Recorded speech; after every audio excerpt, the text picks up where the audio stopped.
One of the New Zealand's youngest murderers and another teen are on the run from police 3 days after escaping from a youth justice facility. How did they do it, and where are they now? Using a makeshift tool, teenage killer Haami Hanara and Sean Ratu removed a reinforced bedroom window at the youth justice facility where they were being held and climbed outside.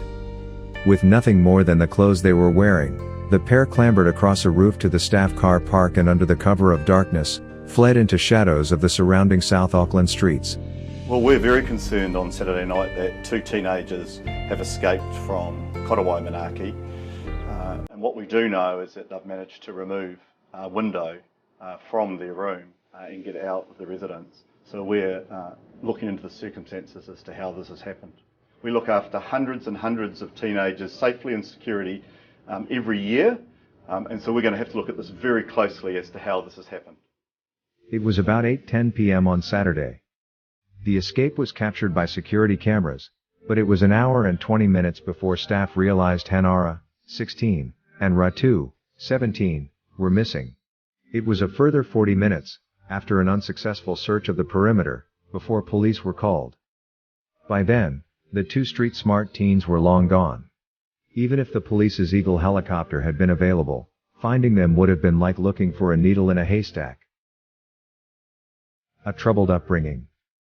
Hanara, who was raised at Omahu, in the Hastings district, had a troubled upbringing. The second oldest of 5 siblings, he attended a Flaxmere primary school before going to Flaxmere College, which he attended for just a fortnight. His father is a patched mongrel mob member. His mother, the family member says, is dead. Hanara was just 14 when he killed Kelly Donner, a friendly homeless man who helped supermarket shoppers with their groceries.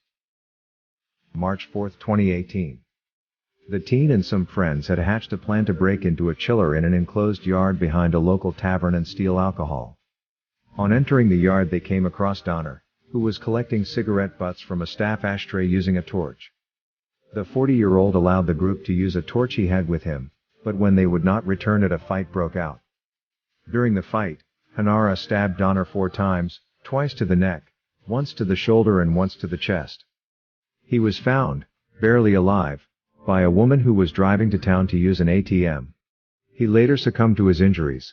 Phone call from a member of the public alerting us to a person injured in the back of the tavern in Flaxmere on Swansea Road.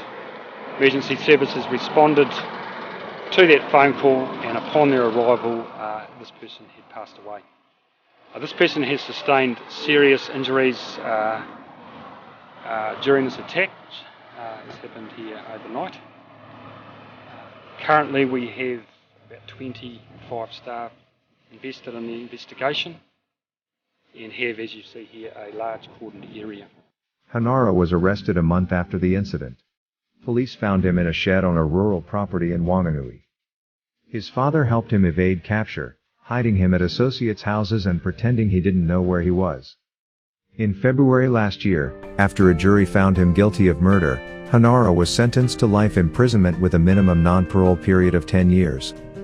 His father was also jailed for perverting the course of justice. Hanara was cited by officers in Wiri, South Auckland area on Thursday and was taken into custody. Hanara would face charges for escaping from lawful custody and will appear in youth court on Friday.